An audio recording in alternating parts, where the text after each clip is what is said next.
Creating a custom teacher in Clever.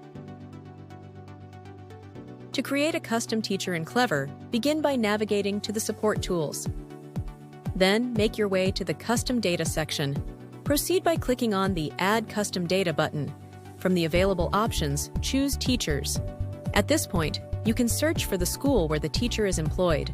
If you wish to assign them to a specific section they'll be teaching, you can look for that section. However, this field can be left blank if you prefer. Next, input their name and email. For the SIS-ID, we suggest using the same ID that is used in your student information system. However, if the user will not be added to your student information system, any unique ID value will suffice. You are also presented with the option to add a username and a password.